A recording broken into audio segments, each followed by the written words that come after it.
SSC Steno Skill Dictation Grade D 80 words per minute 5 seconds.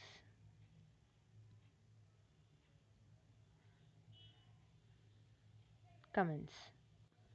Mr. Chairman, Sir, I rise to support the demands for grants for the Ministry of Agriculture.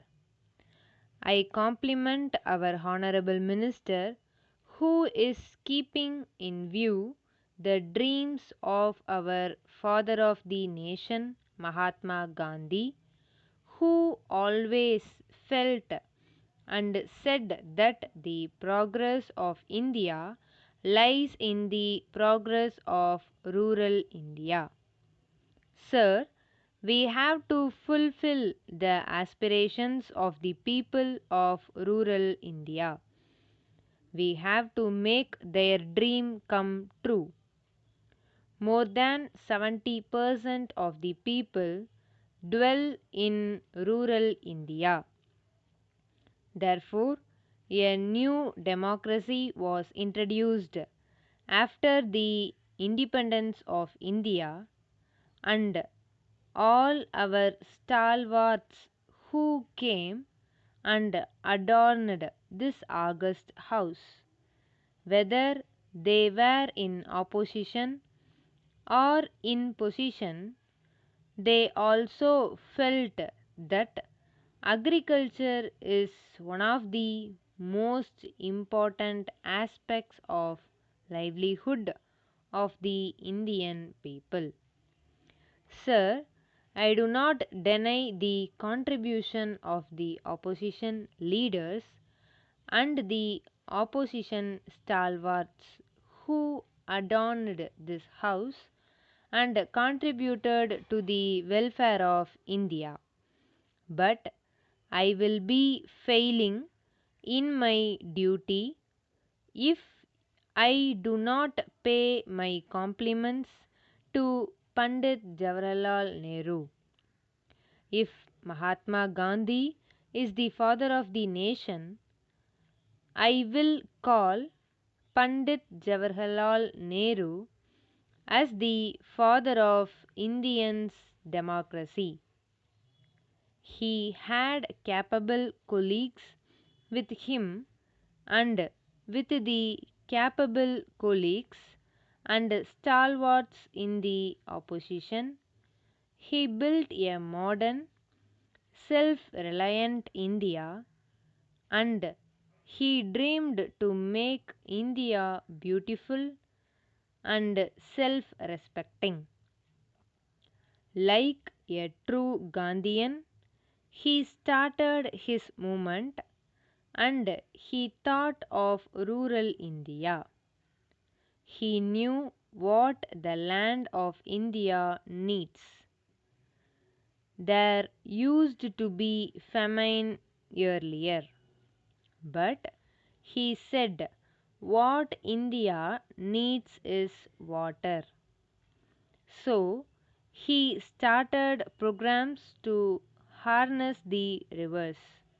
He knew that we need power, and so he started power stations. That is how we started building up our India with the help of our great leaders like Pandit Jawaharlal Nehru. We started building up a self-reliant India, the fruits of which we are now reaping in this august house. We are discussing the progress of rural India. After Pandit Jawaharlal Nehru, Sri Lal Bahadur Shastri started a movement called Jai Jawan Jai Kishan. This movement also picked up. We started growing more food for the people of our country. Srimati Indira Gandhi completed the task of Green Revolution.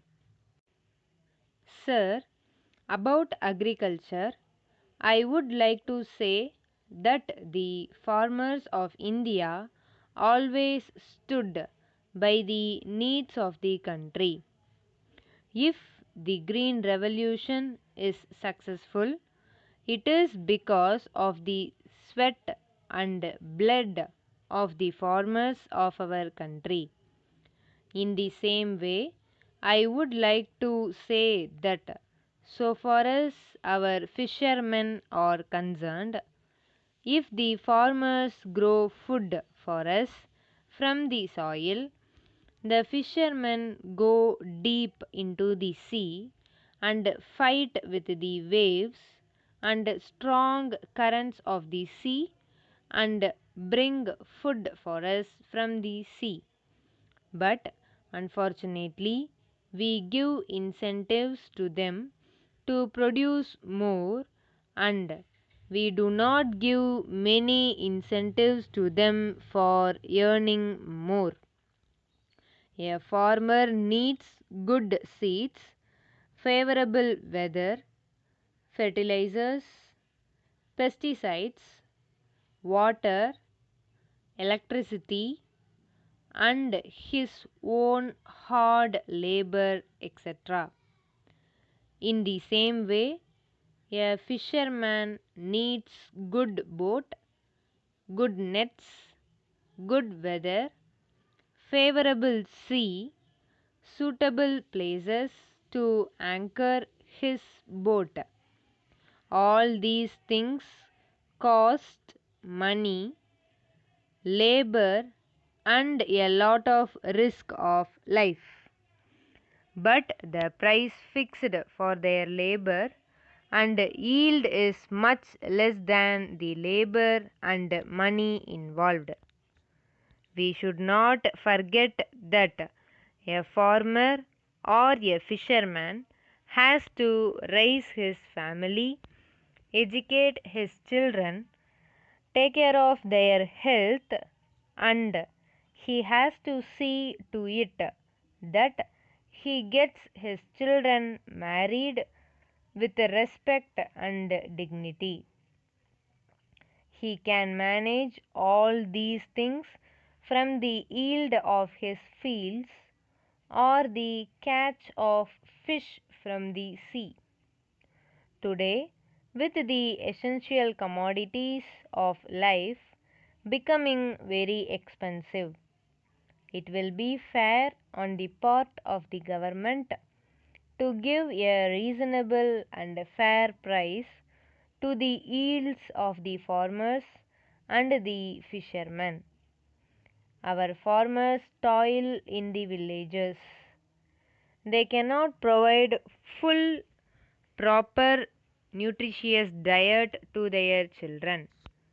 I am sure our Honorable Minister, being a farmer himself, will do the needful. I know that he has many programs and he will definitely take care of the smallest of the farmers. Further, about civil supplies and public distribution system, I feel that everything looks very rosy on paper, but at the grassroots level, the enthusiasm fades away. What we need is a social and moral commitment from the members of the government, politicians, or bureaucrats, and the shopkeepers who have got license to distribute the various essential commodities of life. They all must have a commitment that any food stuff that reaches the poorest of the poor, any food stuff that reaches the villages will be pure, of good quality, and wholesome.